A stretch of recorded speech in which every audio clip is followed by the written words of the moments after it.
بسم اللہ الرحمن الرحیم۔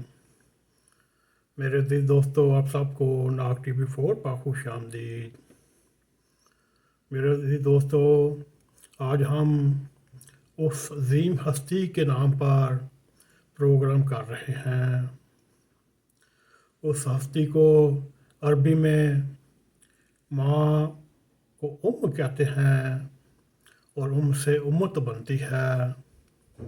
اس میں بڑے بڑے نکات ہیں۔ رسول کریم صلی اللہ علیہ وآلہ وسلم نے فرمایا، جنت ماں کے قدموں تلے ہے، اور ماں ایک دعا ہے۔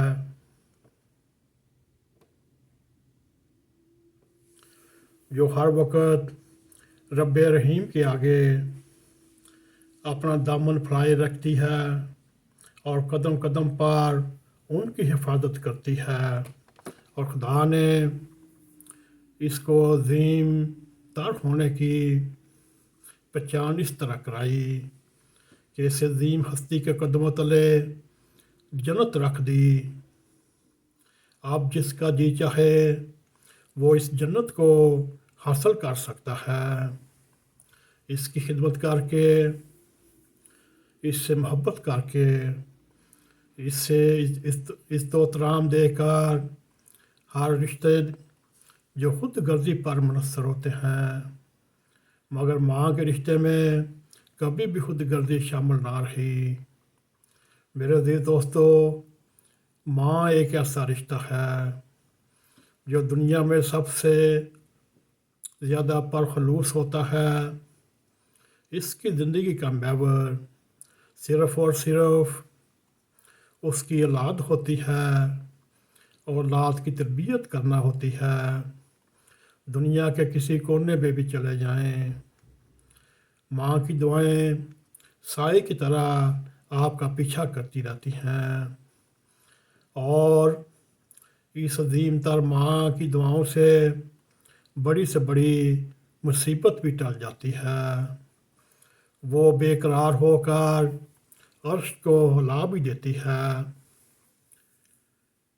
ایک روایت میں آتا ہے، رسول مقبول صلی اللہ علیہ وآلہ وسلم سے ایک شخص نے دریافت کیا، حضور میرے حسن سلوک کا سب سے مستحق کون ہے؟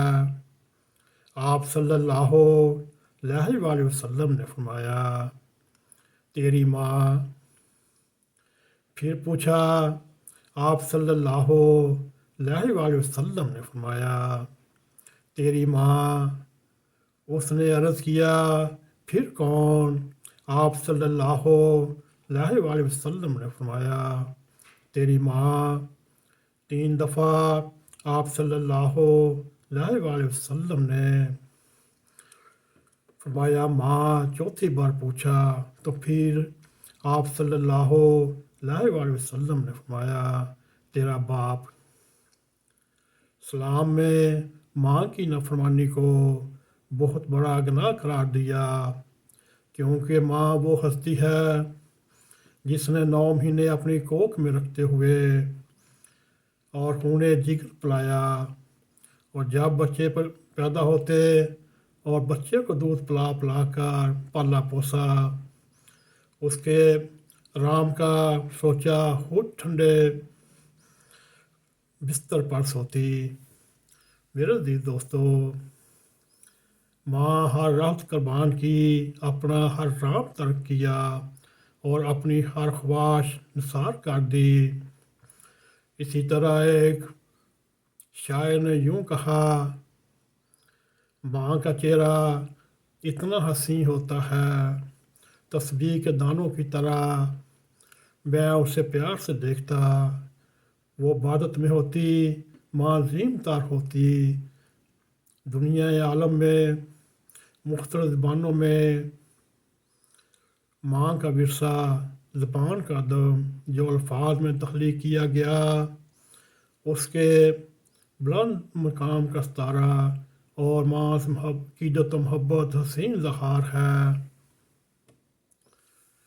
دین فطرت نے، دین رحمت نے ماں کو عظمت، خدمت، اس کی اطاعت اور فرمانبرداری کا درس دیا۔ یہ سب سے منفرد اور بے مثال ہے۔ ماں کائنات کی سب سے قیمتی متاع اور سب سے عظیم سرمایہ۔ اس کی شفقت و محبت و خلوص و وفا کسی کا محتاج کے تعارف نہیں۔ میرے عزیز دوستو، یہ ہم نے مختصر و تفصیلاً ماں کا ایک ایسا رتبہ پیش کیا۔ میرے عزیز دوستو، ملت کو ماں کی گوشت سے اگر ایک مسلمان حاصل ہو جائے جو غیرت مند، حق پرست اور ہر پریشانیوں سے محفوظ ہو جائے، اور اس کی شام صبح دنیا کو روشن کر دے۔ میرے عزیز دوستو، مختصر یہ ماں جنت کا وہ پھول ہے جس کے بغیر زندگی بے معنی بن جاتی ہے۔ ماں کی قدر و قیمت ان لوگوں سے پوچھو جن کی مائیں بچپن میں فوت ہو جاتی ہیں، اور ماں کے بغیر انسان ایک شاخ کی مانند ہوتا ہے۔ میرے عزیز دوستو، جن کی مائیں وفات پا چکی ہیں وہ ان کے لیے دعائے مغفرت مانگیں، ان کی بخشش مانگیں، ان کے درجات بلند مانگیں، اور جن کی مائیں زندہ ہیں ان کو ماں سے ہر درجہ پیار کرنا چاہیے، ان کو کوئی دکھ تکلیف نہیں ہونی چاہیے۔ میرے عزیز دوستو، آج کی ویڈیو میں اس مضمون میں بس اتنا ہی۔ پھر یہ ایک ایسا موضوع ہے، گھنٹوں باتیں کرتے جائیں تو ختم نہیں ہوتی۔ اگر میرے عزیز دوستو، اگر آپ کو ہمارا یہ پروگرام پسند آئے، اس کو لائک بھی کریں، اس کو شیئر بھی کریں، کمنٹ سیکشن میں جا کر اپنا نظر خیال کرتے ہوئے N.a.q TV4 کو سبسکرائب کریں، جاتے جاتے بیل آئیکن کو کلک کریں تاکہ ہماری تازہ ویڈیو آپ تک پہنچتی رہے۔ اسی کے ساتھ ہمیں اجازت دیں۔ السلام علیکم ورحمۃ اللہ وبرکاتہ۔